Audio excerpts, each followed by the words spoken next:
تو جب انسان کو بے عزتی محسوس ہوتی ہے اس کو عزت کمانے کا ایک دم جذبہ پیدا ہوتا ہے. یہ جذبہ کیا کرتا ہے, یار میں بڑا کام کر کے دکھاؤں گا, اور بعض دفعہ کر بھی لیتا ہے. ابا نے ایک تانا دیا تو کچھ نہیں کر سکتا, اس نے کہا ابا وہ کر کے دکھاؤں گا جو آپ کے دادا نے بھی نہیں کر کے دکھایا. دل پہ لے گیا نا ایک دم, اور پھر ایسے کارنامے سر انجام دیتے ہیں. مجھے یاد ہے کہ وہ ہمارے سامنے ایک واقعہ آیا. ایک لڑکا تھا, بہت کھاتا تھا, کھا کھا کے نا گول گپا بن گیا.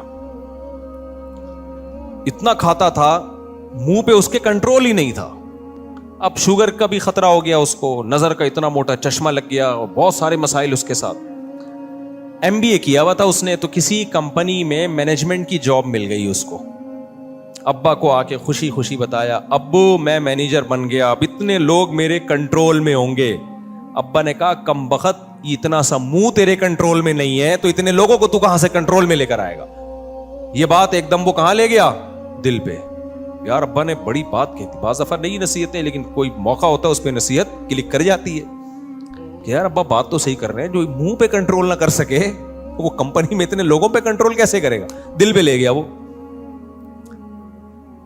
تو کیا ہوا, کھانا پینا چھوڑ دیا, بہت ڈائٹ, لو کارب ڈائٹ, اور پروٹین اور ورزش اور ایکسرسائز. جو ہم نے, جب کسی نے ہمیں واقعہ تو پوری ان کی وہ LED پہ تصویریں, سلیمان احمد صاحب اللہ ان کی برکت دے, انہوں نے پورا یہ پروجیکٹ پریزنٹیشن تیار کی ہوئی تھی نا کہ یہ اس بندے کا واقعہ ہے, ہمیں موٹیویٹ کرنے کے لیے نا, کہ دیکھو جو ایک دفعہ دل پہ لے جائے نا تو وہ پھر کیا کر کے دکھاتے ہیں.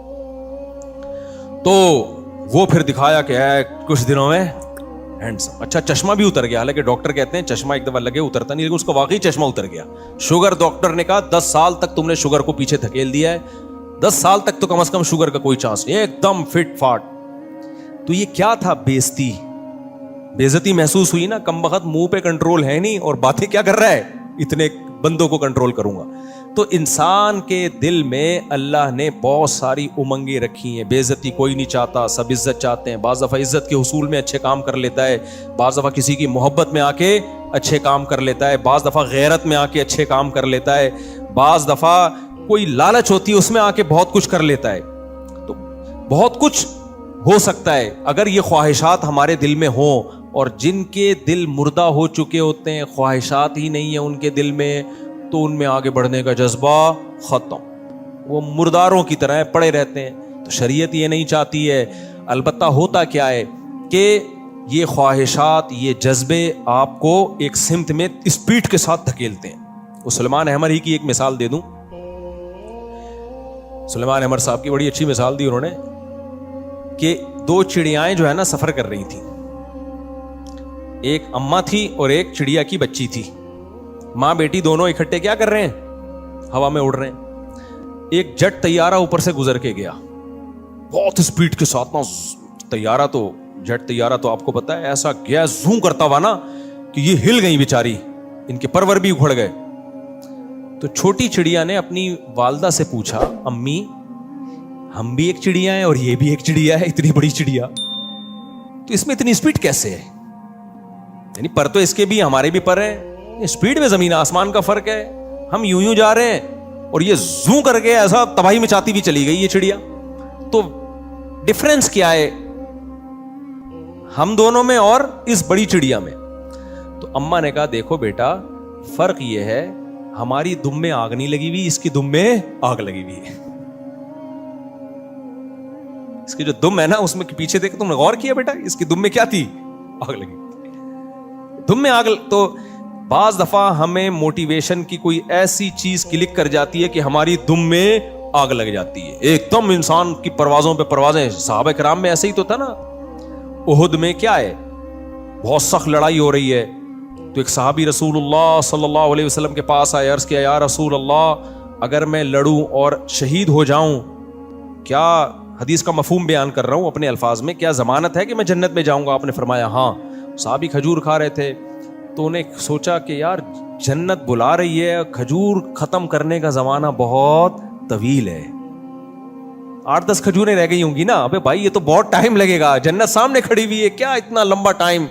ایسی موٹیویشن ملی ہے نا نبی صلی اللہ علیہ وسلم کی باتوں کا, تو ان کو یقین تھا بھائی نبی نے میرے بارے میں کہہ دیا لڑکے شہید ہو گیا جنت, کھجوروں کا تھیلا پھینک دیا, نہیں بھائی اب جانا ہے, لڑنا ہے, لڑے اور اتنا لڑے کہ شہید ہو گئے. تو بعض دفعہ ایسی موٹیویشن انسان کو ملتی ہے, اس کی پروازیں جیٹ طیارے کی طرح تیز ہو جاتی ہیں. تو یہ سب امنگیں اور جذبے جبھی ہیں جب انسان میں خواہشات کا ایک تلاطم ہو, ایک سمندر ہو, موجیں ہوں. اگر یہ خواہشات ہی ختم ہو گئیں تو ساری زندگی کی رونقیں انسان کی ختم.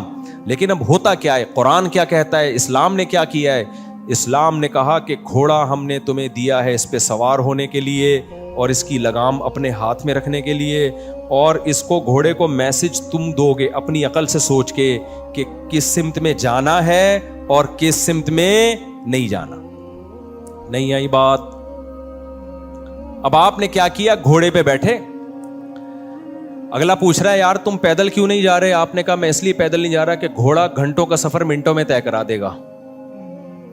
اس پہ جب بیٹھوں گا تو ایسے جیسے میری دم میں آگ لگ گئی.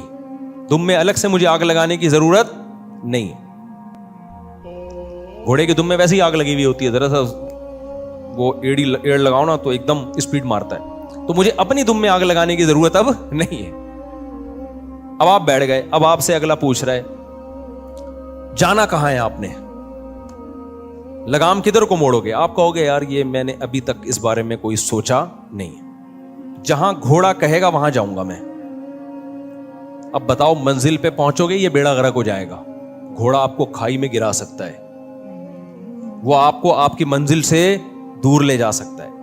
آپ نے جانا تھا آگے کی طرف 1 گھنٹہ, گھوڑے کو گھاس پیچھے نظر آئی, مڑ گیا, پیچھے جا رہا ہے. سفر کے قریب کرنے کے بجائے یہی گھوڑا جو منزل کے قریب لے جانے کے لیے تھا آپ کو منزل سے الٹا دور کرنا شروع کر دے گا.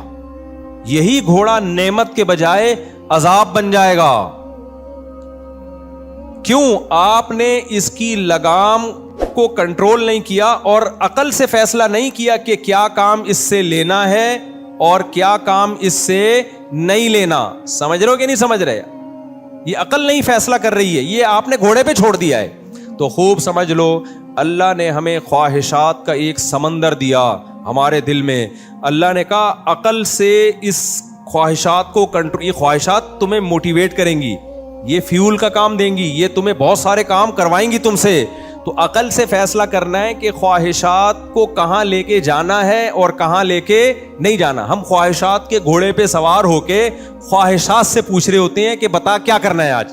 تو خواہش کہتی ہے فلم دیکھنی ہے, فلم دیکھ رہے ہیں بیٹھ.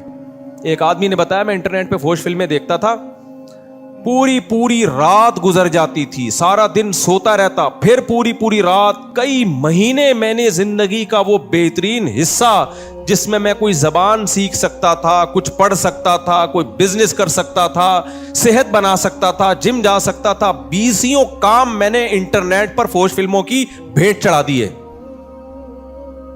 اور یہ کہ لبرل آدمی تھا, دیندار آدمی کی بات نہیں کر رہا میں, جس کا واقعہ میرے سامنے دیندار نہیں تھا, یہ لبرل سیکولر آدمی جو مذہب کو نہیں مانتا تھا. کہہ رہے میں نے کہا یار مذہب میں حرام ہو یا نہ ہو, کہہ رہے میں مذہب کو نہیں کو فالو کرتا, لیکن اس سے زندگی کا بیڑا غرق ہو رہا ہے. کہہ رہے میں نے ایسا عزم کیا کہ وہ کام کر کے دکھایا جو آج نوجوانوں سے, جس کو جب کہا جاتا ہے نا فوش فلمیں دو چھوڑ دو, کہہ رہے ہمارے لیے ممکن نہیں ہے.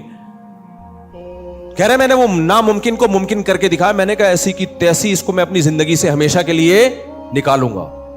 وہ مذہبی آدمی نہیں ہے کہ اس کو آخرت کا خوف ہے, وہ کہہ رہے یار دنیا کا بیڑا غرق ہو گیا نا, جو زندگی کا بہترین حصہ 20 مفید کاموں میں لگا سکتا ہوں, پوری رات کمر بھی کبڑی ہو جاتی ہے, گردن ٹیڑھی ہو جاتی ہے, سارا دن اسی میں لگے رہتے ہیں, پھر دن میں بھی اسی کے خیالات. کہتے میں نے کہا یار میں اپنی صلاحیتوں کو کہاں ضائع کر رہا ہوں, میں کدھر میں اپنی صلاحیتوں کو لگا رہا ہوں. تو بعض لوگوں کو اللہ نے عقل دی ہوتی ہے, ان کو پتا ہوتا ہے کہ بھائی خواہشات, عقل بتائے گی کون سی خواہش پوری کرنے کی ہے اور کون سی پوری کرنے کی خواہش بولو نہیں ہے.